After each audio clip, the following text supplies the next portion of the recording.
รายการคดีโลกคดีธรรมมีให้ท่านผู้ฟังติดตามรับฟังเป็นประจำทุกวันทางสถานีวิทยุแห่งนี้ท่านสามารถดาวน์โหลดแอปพลิเคชันวิทยุพุทธศาสนาทั่วไทยเพื่อติดตามรับฟังรายการนี้ได้ทุกวันนอกจากรายการนี้ท่านยังจะได้รับฟังรายการธรรมะจากสถานีวิทยุพระพุทธศาสนา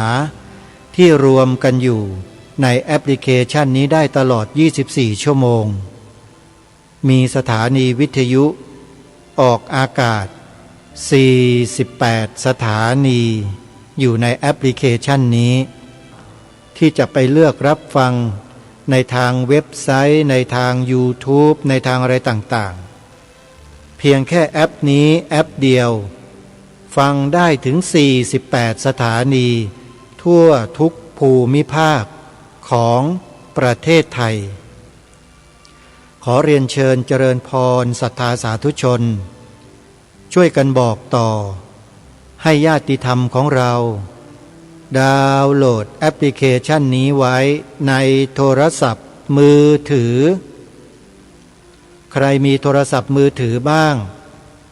ดาวน์โหลดไว้ได้เลยนะโยมนะ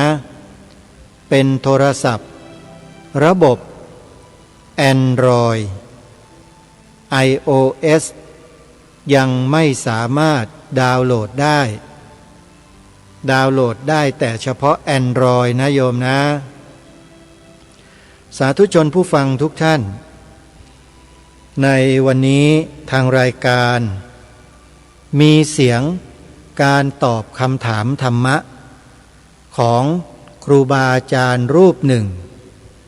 เป็นพระสงฆ์ที่อยู่ในภาคกลางแล้วท่านก็จัดรายการวิทยุออกอากาศผ่านสถานีวิทยุที่วัดของท่านด้วยแล้วที่สำคัญก็คือสถานีวิทยุของท่านดังกล่าวเนี้ยอยู่ในแอปพลิเคชันที่ประกาศแจ้งบอกกับท่านไปเมื่อสักครู่นี้คือแอปพลิเคชันวิทยุพุทธศาสนาทั่วไทยด้วยในวันนี้จะนำเสียงการตอบปัญหาธรรมะ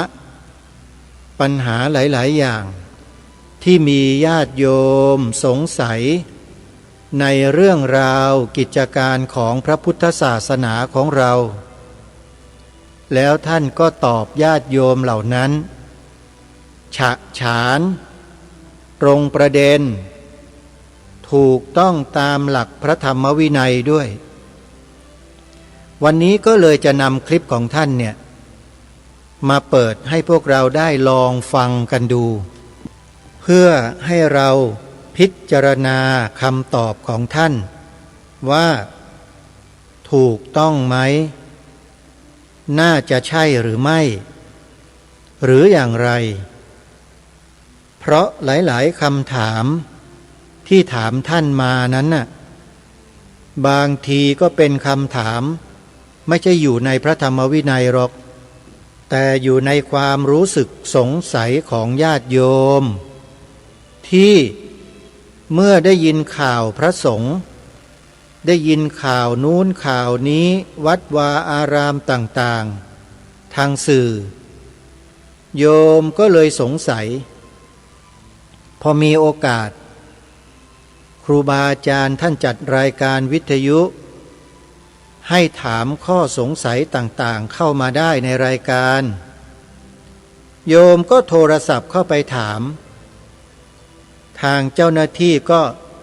ช็อตโน้ตเอาไว้เขียนโน้ตคำถามไว้แล้วก็ให้วิทยากรที่ร่วมรายการกับท่านเนี่ยอ่านคำถามนั้นสดแล้วท่านก็ตอบออกอากาศเดี๋ยวนั้นเลยท่านผู้ฟังญาติโยมลองคิดดูว่าพระสงฆ์ที่ตอบคำถามญาติโยมออกอากาศสด แล้วตอบได้ดีมากอย่างเนี้ยนะโยมคิดว่าท่านเป็นพระประเภทไหนอย่างไรแต่ถ้าถามตอนนี้หลายๆท่านก็ไม่ทราบหรอกว่าท่านคือใครท่านมีหน้าตายังไงแล้วจะรู้ไหมโยมก็คงจะยังงงกันอยู่นั่นแหละเพราะไม่เคยรู้จักท่านมาก่อนอาตมาก็ไม่ได้รู้จักท่านโดยตรงหรอกก็รู้จักในคลิปที่มีคนเขาส่งต่อกันมาแล้วก็ไปเปิดเจอพอเปิดเจอก็ฟังท่านพอฟังไปฟังมาหลวงพ่อองค์นี้ตอบปัญหาดีเนาะดีมากด้วยแล้วท่านตอบแบบที่ไม่เกรงอกเกรงใจหน้าอินหน้าพรหมที่ไหนด้วยนะคือตอบแบบตรงๆว่างั้นเถอะไม่เกรงใจใครทั้งนั้นเกรงใจแต่พระสัมมาสัมพุทธเจ้าองค์เดียวเท่าที่ฟังดูเนี่ยท่านเกรงใจอยู่องค์เดียวนอกนั้นท่านไม่ได้สนใจหรอกจะเป็นใครมาจากไหนจะมาหาท่านว่าท่านบอกอะไรกับท่านท่านก็รับฟังเฉยๆแต่ถ้าพระพุทธเจ้าแล้วท่านยอมพระแบบเนี้ยญาติโยมอาตมาเพิ่งจะเจอนี่แหละตอบดีด้วยมีหลักการถูกต้องด้วยตรงตามพระธรรมวินัยด้วยแล้วก็ไม่ค่อยมีใครรู้จักท่านด้วยแม้แต่อาตมาก็ไม่รู้จักทั้งที่ท่านก็มีสถานีวิทยุอยู่ในแอปพลิเคชันเดียวกันนี้ด้วยที่ประกาศบอกญาติโยมเนี่ยชื่อสถานีว่าสถานีเสียงธรรมพุทธบวรสาธุชนญาติโยมเคยติดตามรับฟังสถานีวิทยุนี้ไหมสถานีวิทยุเสียงธรรมพุทธบวรโดยมีหลวงพ่อเจ้าอาวาสท่านเป็นผู้จัดรายการวิทยุโดยมีหลวงพ่อท่านในฐานะเจ้าอาวาสเป็นผู้จัดรายการในสถานีวิทยุคลื่นของท่านแล้วก็สามารถรับฟังผ่านแอปพลิเคชันดังกล่าวได้ด้วยสาธุชนญาติโยมดาวน์โหลดกันไว้หรือยังถ้ายังดาวน์โหลดกันนะแล้วลองเปิดฟังดูชื่อรายการที่ท่านจัดออกอากาศสดทุกวันนั้นชื่อสงสัยมาถามพระถ้าใครเคยเปิดแอปพลิเคชันฟังสถานีเสียงธรรมพุทธบวรก็จะเคยฟังท่านตอบปัญหาธรรมะตอบข้อสงสัยบรรดาญาติโยมในรายการเป็นประจำหลวงพ่อองค์นี้ท่านมีนามว่าหลวงพ่อสุรชัยฉันทะสูโรวัดบวรพุทธาวาสอยู่จังหวัดพระนครศรีอยุธยาญาติโยมเป็นพระสงฆ์ภาคกลางเดี๋ยวเราลองมาฟังคำตอบที่ท่านตอบปัญหาญาติโยมที่ถามกันเข้ามาดูมีอยู่หลายๆประเด็นเลยโดยเฉพาะประเด็นที่จะให้ทุกท่านฟังในเบื้องต้นก่อนอื่นใดก็คือท่านตอบคำถามว่าพุทธบริษัทสี่ใครมีหน้าที่ใดให้ทำตามหน้าที่นี่มีคนถามขึ้นมาท่านก็เลยจะตอบให้ฟังเดี๋ยวสักครู่หนึ่งค่อยไปติดตามรับฟังพร้อมๆกันนะโยมนะตอนนี้ขอประชาสัมพันธ์ข่าวงานบุญให้สาธุชนได้มีส่วนร่วมกับครูบาอาจารย์ของเรากันก่อนนะโยมนะ งานแรกเลยก็คืองานปริวาสกรรมที่อำเภอภูเรือ จังหวัดเลย งานจัดมาตั้งแต่เมื่อวานนี้แล้ววันแรกแล้วก็จะไปสิ้นสุดวันที่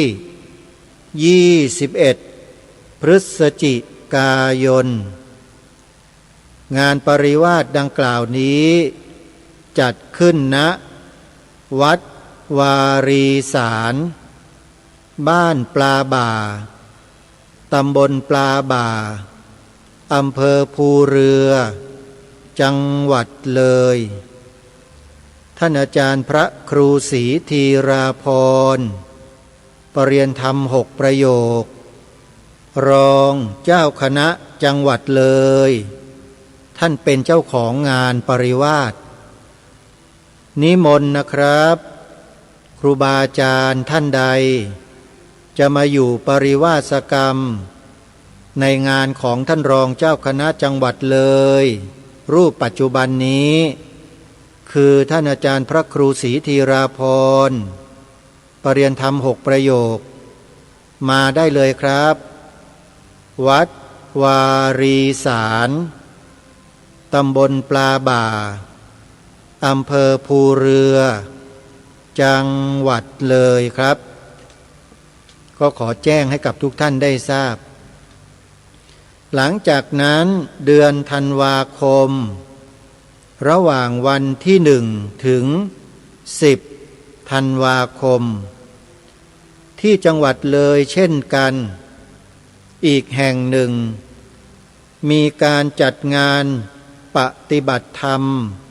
อยู่ปริวาสกรรมของพระภิกษุสงฆ์10 วัน10 คืน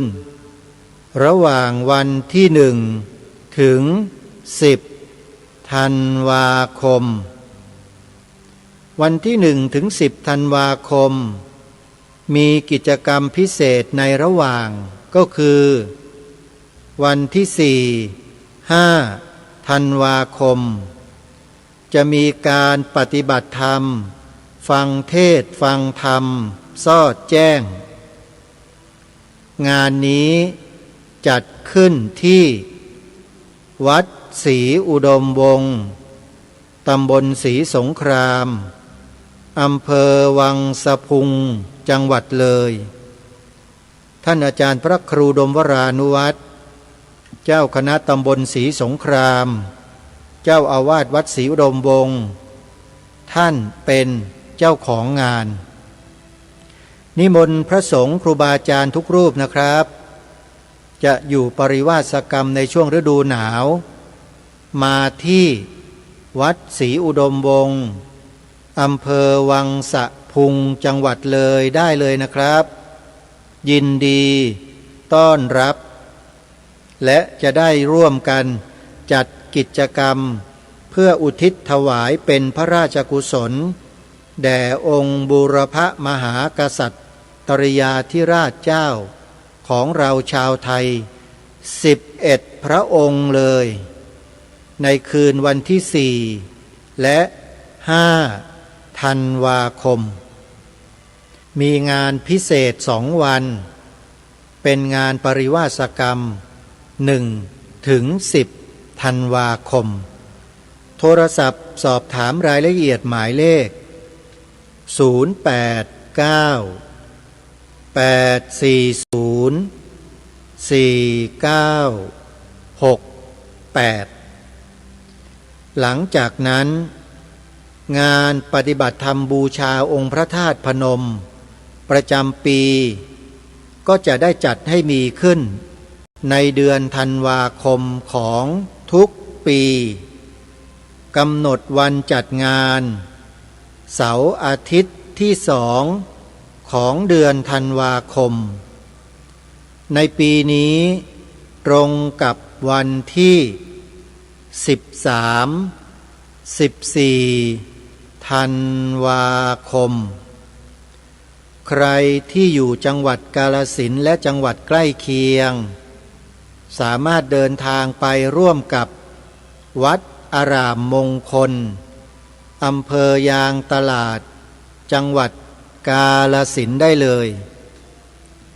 ท่านใดที่อยู่จังหวัดสุรินทร์และบางอำเภอของจังหวัด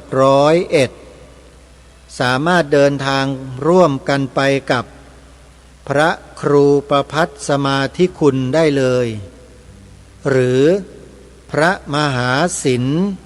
คุตตวัฒโนวัดป่าบ้านผืออำเภอรัตนบุรีจังหวัดสุรินทร์หรือจะเป็นท่านพระอาจารย์สอนเพชรจันทโชโต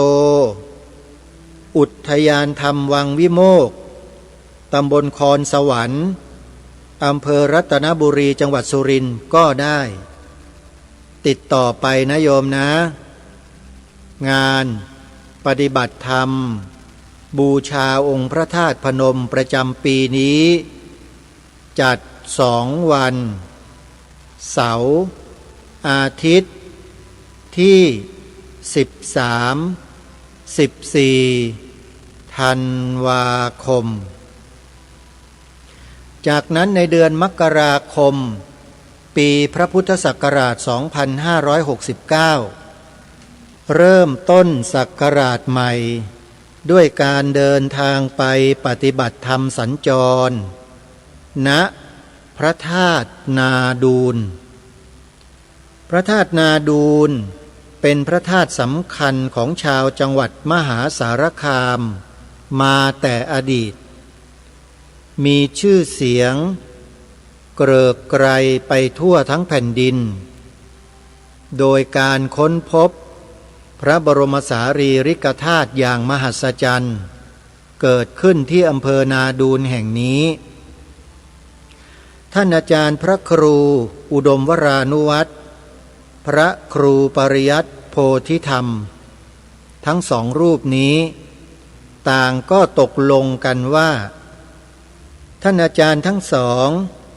จะจัดกิจกรรมงานปฏิบัติธรรมสัญจรร่วมกันไปอย่างนี้ทุกปีซึ่งจะเปลี่ยนสถานที่ไปตามความเหมาะสมไปพระธาตุขามแก่นก็ไปมาแล้วที่พระธาตุพนมก็ไปมาแล้วที่พระธาตุอื่นๆก็ไปมาแล้วและในปีนี้นัดแนะจัดกันที่พระธาตุนาดูลจังหวัดมหาสารคามกำหนดวันจัดงานนั้นมี2 วันญาติโยมเตรียมความพร้อมกันไว้นะโยมนะเก็บบุญกันไว้พอถึงเวลาที่เราเดินทางไปเราก็จะได้ทำบุญกันให้เต็มที่ในวันนัดพบของพวกเรากันวันนัดพบปฏิบัติธรรมสัญจร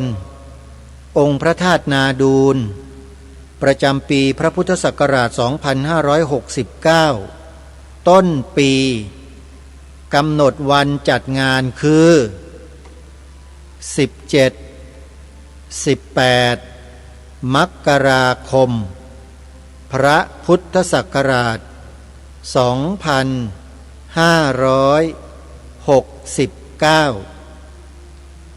สำหรับญาติโยมสาธุชนท่านใดที่จะร่วมเดินทางไปกับหมู่คณะ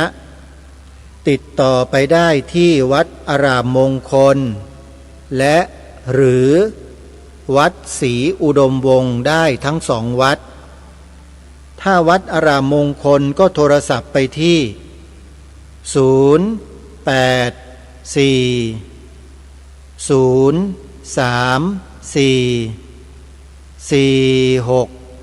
084-034-4606และ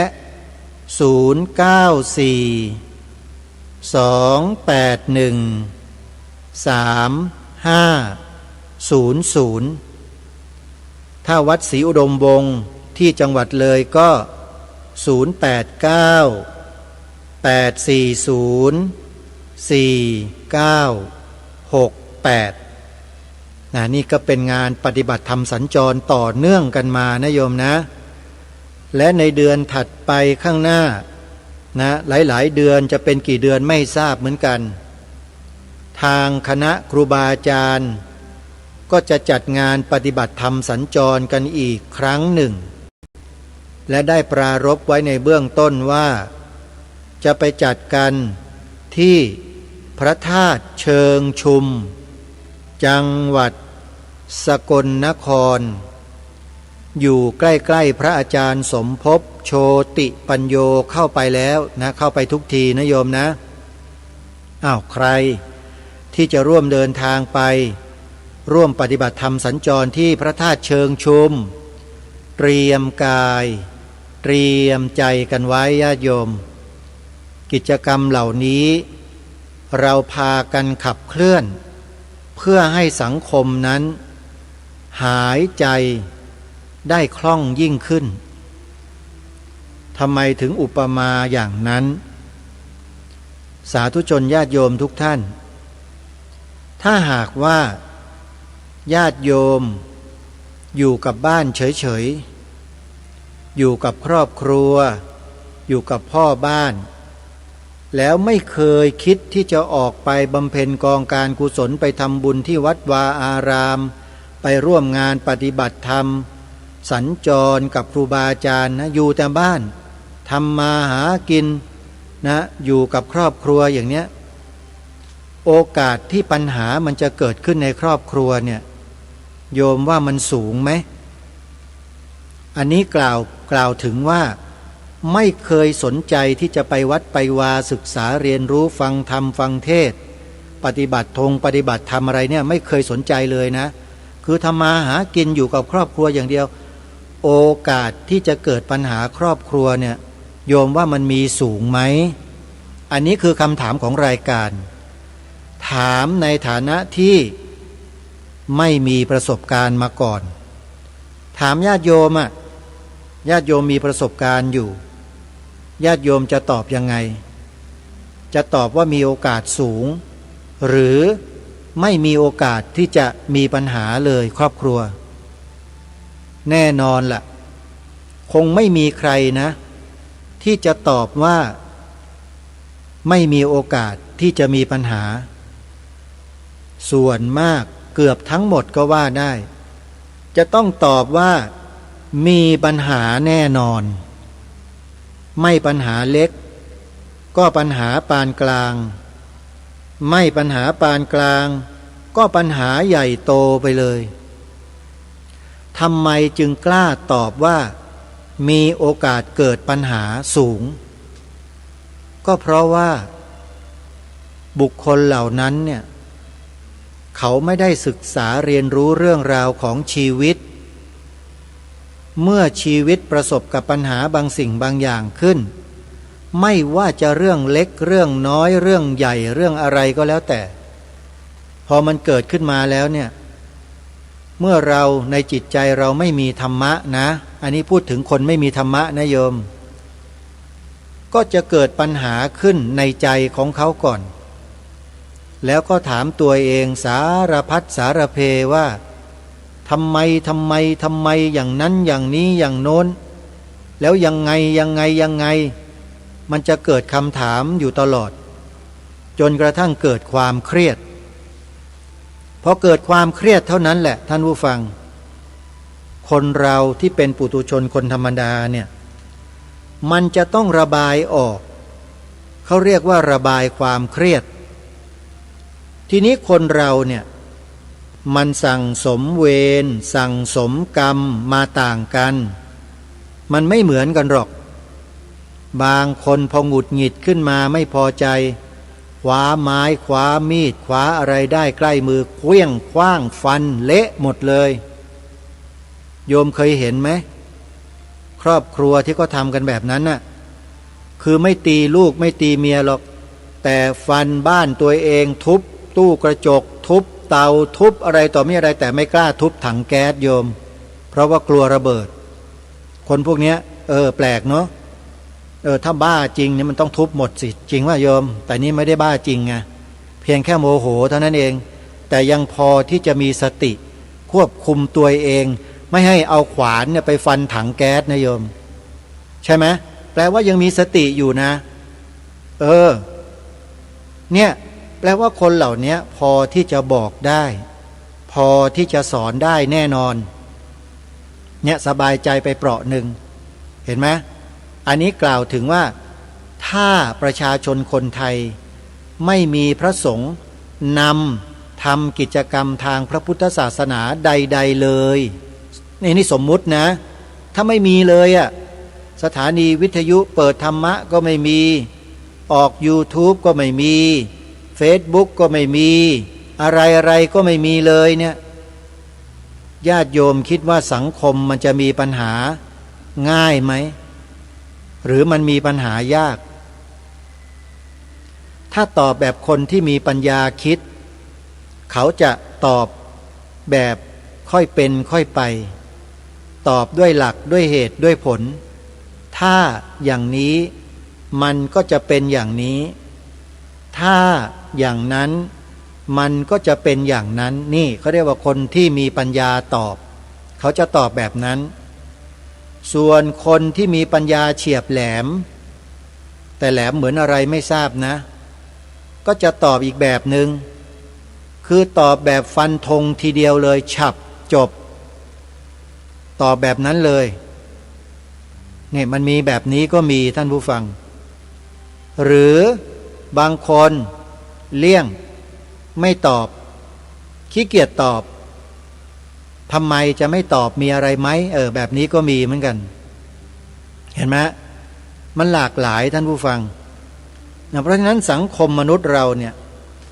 มันมีความหลากหลายที่ผสมปนเปกันอยู่ในหมู่คนในสังคมเราเนี่ยเยอะแยะมากมายไปหมดภาษาของคนที่เขาพูดแบบชาวบ้านนะเขาบอกว่า100 พ่อพันแม่ไม่เหมือนกันสักคนนะความคิดความรู้สึกต่างๆไม่เหมือนแล้วเมื่อเจอปัญหาอะไรขึ้นมาเนี่ยการยับยั้งชั่งใจมีสติระลึกนึกถึงพุทโธพุทโธธัมโมสังโฆมันจะไม่มีนะมันจะไม่มีเมื่อไม่มีแล้วเท่ากับว่าไม่มีเบรกในใจนะไม่มีเบรกให้แก่ใจตัวเอง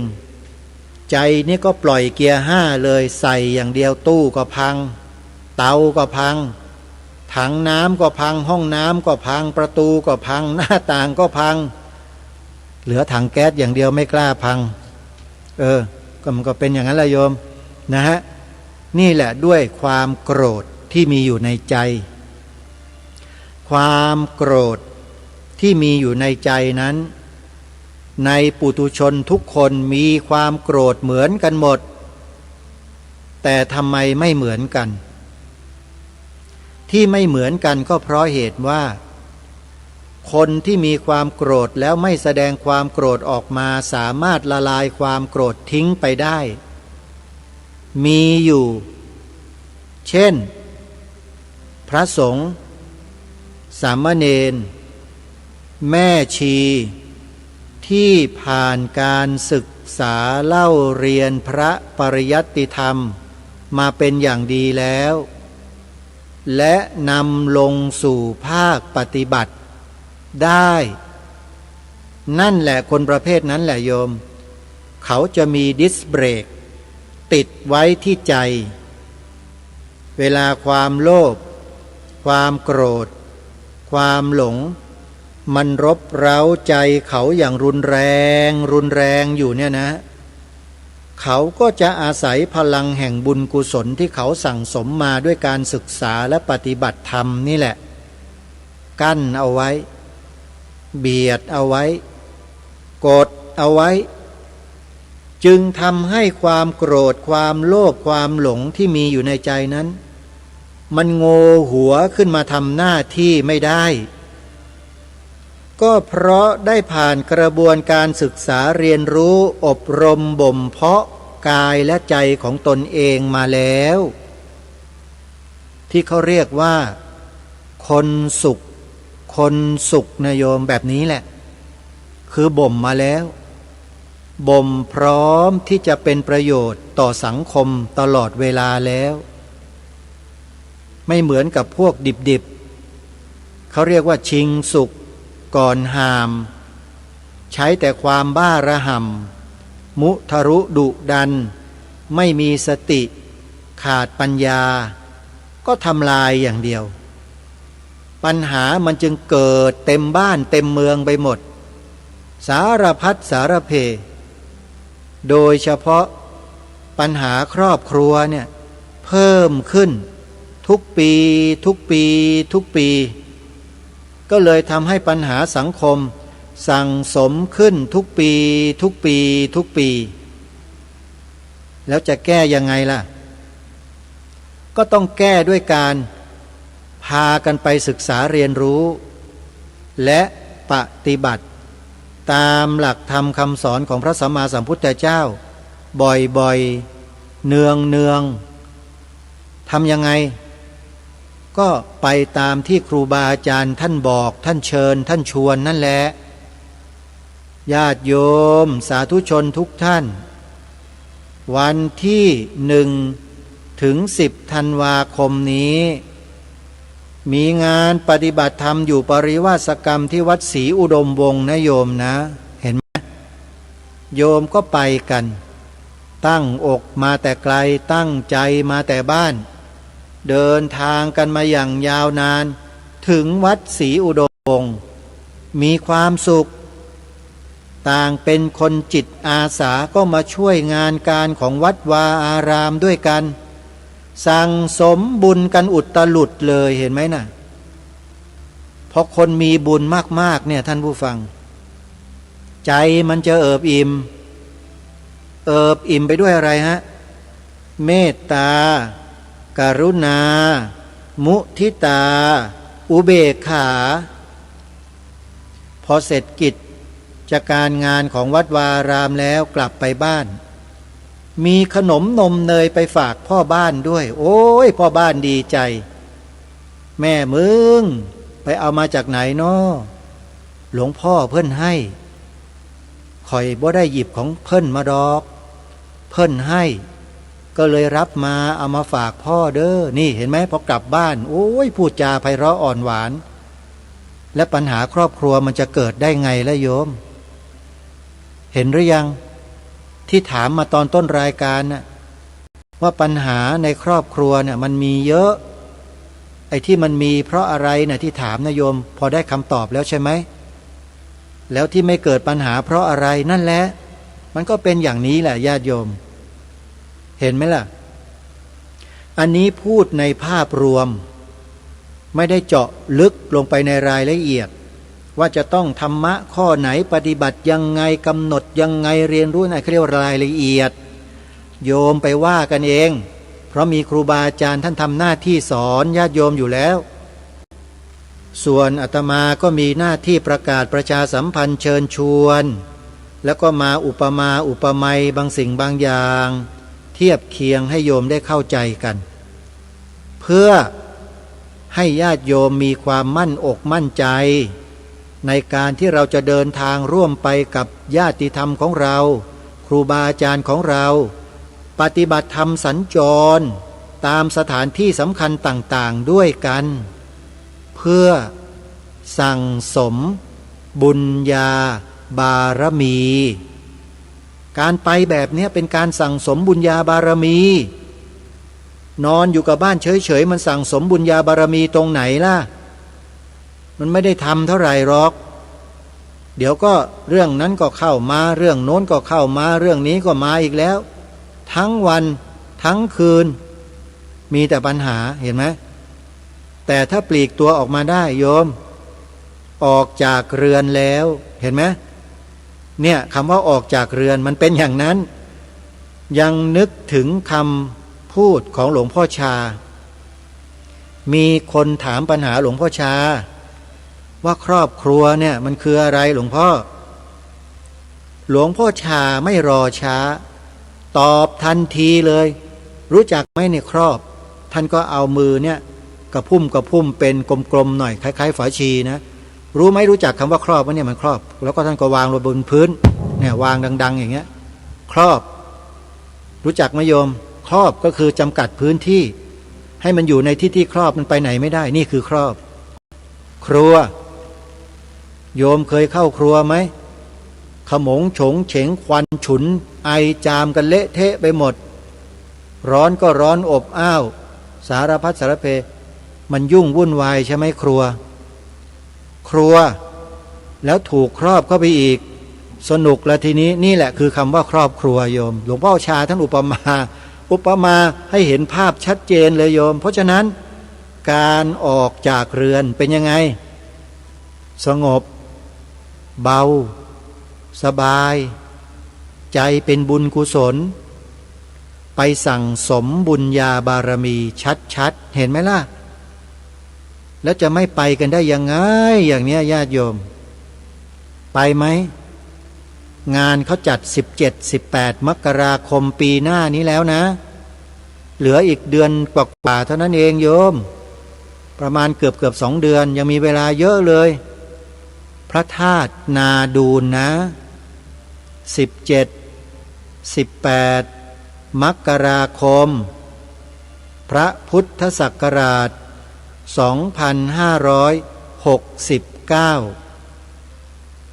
เวลาเราจะอ่านพศให้เป็นคำเต็มเนี่ยอ่านเหมือนอย่างที่ทางรายการอ่านจึงจะชื่อว่ารักษาความเป็นไทยเอาไว้คำว่าพระเป็นคำเชิดชูบูชาสิ่งที่เราใส่ไว้ข้างหน้าศัพท์ใดก็ตามที่มีคำว่าพระนำหน้าทุกศัพท์ทุกคำเป็นของสูงไหมโยมของสูงพระพุทธศาสนาของสูงไหมสูงพระพุทธเจ้าสูงไหมโยมสูงพระพุทธรูปกราบไหมไหว้ไหมเวลาเราเดินผ่านหรือเข้าไปในที่ที่มีพระพุทธรูปกราบเห็นไหมล่ะพระมหากษัตริย์เคารพไหมเทิดทูนไหมจงรักภักดีไหมแน่นอนเคารพเทิดทูนจงรักภักดีพระสงฆ์ล่ะเวลาโยมเดินผ่านรู้จักหรือไปที่วัดเห็นพระสงฆ์โยมยกมือไหว้ไหมไหว้กราบเพราะอะไรล่ะเพราะท่านเหล่านั้นน่ะมีคำว่าพระนำหน้าง่ายๆเลยโยมใครที่ถามทางรายการว่าทำไมอ่านคำว่าพศคำเต็มเนี่ยต้องมีคำว่าพระด้วยล่ะคำตอบก็คือเป็นการยกย่องพระพุทธศาสนาแค่นี้เองโยมแต่ที่เราไม่ได้อ่านมีคำว่าพระเนี่ยเพราะมีคนไปออกระเบียบหรือคำสั่งอะไรก็ไม่รู้ให้ตัดคำว่าพระออกไปไม่ต้องอ่านคำนี้เมื่อไม่อ่านคำนี้ก็แปลว่าการกระทำเช่นนั้นเขาต้องการตัดคำว่าพระออกไปเพราะเหตุอะไรญาติโยมตอบได้ไหมว่าเขาตัดคำว่าพระออกไปจากคำว่าพระพุทธศักราชที่เราใช้กันมาแต่ครั้งแรกๆที่องค์บูรพมหากษัตริย์ทรงใช้มาโดยตลอดเนี่ยพอเปลี่ยนแปลงการปกครองคนพวกนี้ที่เข้ามาผัดเปลี่ยนหมุนเวียนกันมีอำนาจในบ้านเมืองเนี่ยเขาก็มาตัดคำนี้ออกไปเนี่ยท่านผู้ฟังคิดว่าเขาทำเพื่ออะไรล่ะเขาทำเพื่ออะไรทุกท่านคงทราบเนาะทางรายการคงไม่ต้องตอบเพราะว่าถ้าตอบไปแล้วมันไม่ค่อยจะดีเท่าไหร่โยมพูดกันชัดๆเลยแล้วกันเพราะเดี๋ยวมันจะมีคนเดือดร้อนโยมเพราะฉะนั้นก็ต้องพูดได้เท่าที่พูดนะเพราะฉะนั้นถ้าเราต้องการเคารพเทิดทูนบูชาพระพุทธเจ้าพระพุทธศาสนา เวลาอ่านปีพุทธศักราชเนี่ยให้ใส่คำว่าพระนำหน้าไปด้วยเช่นวันจันทร์ที่21มกราคมพระพุทธศักราช2561เห็นไหมใส่คำว่าพระไปด้วยมันหนักหนาสาหัสเหรอมันเดือดร้อนมันลำบากลำบนโหยเข็นอกเข็นใจมากมันต้องอดทนแบบสุดๆมันอย่างนั้นหรือเปล่าโยมนำคำว่าพระกลับมาใส่ในศัพท์ของพุทธศักราชเนี่ยเพื่อเป็นการแสดงความเคารพยกย่องเนี่ยโยมมันเดือดร้อนใครนักหนานะอยากจะรู้จริงๆเลยอาตมาก็สงสัยมานานแล้วองค์พระบาทสมเด็จพระมงกุฎเกล้าเจ้าอยู่หัวรัชกาลที่6เมื่อเวลาพระองค์จะมีพระราชหัตถเลขาเขียนพระพุทธศักราชในแต่ละครั้งเนี่ยพระองค์จะใส่คำว่าพระทุกถ้อยประโยคและเวลาเขียนลงในเอกสารราชการพระองค์ก็ทรงให้ใส่คำว่าพระเต็มคำในคำว่าพระพุทธศักราชลงไปด้วยไม่เชื่อไปดูเอกสารทางราชการในสมัยอดีตที่มีปรากฏอยู่ในหอจดหมายเหตุรัชกาลที่6ดูได้เลยท่านจะเห็นเลยแม้แต่อาคารสถานที่ในปัจจุบันที่มีอยู่ที่หน้าอาคารเขาก็เขียนจารึกไว้เป็นตัวอักษรเต็มๆว่าพระพุทธศักราชเช่นกันถามว่าที่ไหนโรงพยาบาลจุฬาลงกรณ์สภากาชาติไทยไปดูที่อาคารจักรพงศ์และอาคารภูมิพลหรือตึกภูมิพลโรงพยาบาลจุฬาลงกรณ์สภากาชาติไทยได้เลยตัวอักษรจารึกที่บริเวณด้านหน้าอาคารตึกภูมิพลโรงพยาบาลจุฬาลงกรณ์สภากาชาติไทยมีการจารึกไว้ด้านหน้าอาคารด้วยอาตมาก็ไปยืนอ่านปรากฏว่ามีแต่คำว่าพระพุทธศักราชพระพุทธศักราชพระพุทธศักราชทั้งหมดเลยนี่คือของใหม่นะจารึกตอนสร้างอาคารภูมิพลเนี่ยเขาก็ใช้คำว่าพระพุทธศักราชเหมือนกันอาคารจักรพงศ์ซึ่งเป็นอาคารเก่าสร้างมาตั้งแต่รัชสมัยก่อนๆอยู่ติดกับอาคารภูมิพลนี่แหละไปดูที่หน้าบันของอาคารสิด้านหน้าเนี่ยที่ติดกับอาคารภูมิพลเนี่ยโยมพอขึ้นตึกอาคารภูมิพลไปชั้นลอยก่อนจะถึงชั้น2โยมไปดูได้เลยด้านขวามือนะด้านขวามือตอนขึ้นบันไดด้านซ้ายมือตอนลงบันไดโยมจะเห็นเลยที่หน้าบันอาคารนะเขียนวันแล้วก็คำว่าพระพุทธศักราชไปดูได้เลยโยมแล้วก็ยังมีจารึกอื่นๆอีกเยอะแยะมากมายไปหมดที่ยังคงสิ่งเหล่านี้กันไว้ไปมาหมดเวลาเสียแล้วอะไรกันหนอถึงเร็วได้ปานนี้ขออภัยญาติโยมขอขมาครูบาอาจารย์ด้วยนะครับที่กล่าวปรารภเรื่องนี้เพลินไปนิดนึงนะฮะเวลาของรายการก็หมดลงแล้วเดี๋ยววันพรุ่งนี้เรามาคอยติดตามรับฟังการตอบปัญหาของหลวงพ่อพระอาจารย์สุรชัยฉันทสูโรเจ้าอาวาสวัดบวรพุทธาวาสจังหวัดพระนครศรีอยุธยากันนะโยมนะท่านตอบคำถามให้พวกเราเนี่ยหายข้อสงสัยได้เป็นอย่างดีเลยทีเดียววันนี้เวลาของรายการหมดท่านผู้ฟังต้องขอสมมุติยุติไว้แต่เพียงเท่านี้พบกับรายการได้ใหม่ในวันต่อไปขอความสุขความสวัสดีในธรรมแห่งองค์สมเด็จพระบรมศาสดาสัมมาสัมพุทธเจ้าจงปรากฏเกิดมีขึ้นในจิตใจของท่านผู้ฟังทุกท่านทุกคนเทินขอเจริญพรกล้าคิดก็ต้องกล้าทำอย่ากลัวถ้าทำความดี เร่งศึกษาปัญหาให้ทันท่วงที เมืองไทยจะพัฒนากว่านี้ รายการดีๆคดีโลกคดีธรรม ขอรำพันบรรยาย ความคิดเครื่องไม้แห่งสีทั้งสามงามถนัด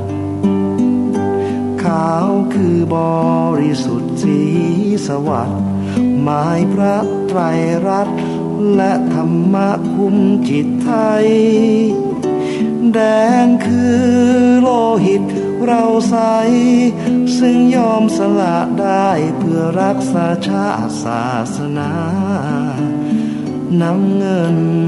คือสีโสภา อันจอมประชาถ้าโปรดเป็นของส่วนองค์ จัดริ้วเข้าเป็นไตรรงค์จึงเป็นสีธงที่รักแห่งเราชาวไทย ทหารอวตารนำไป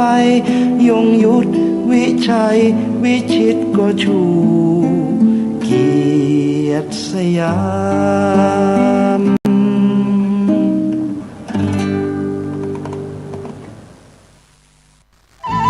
ที่จบไปแล้วนั้นเป็นรายการคดีโลกคดีธรรมดำเนินรายการโดยพระครูประหลัดณรงค์ฤทธิ์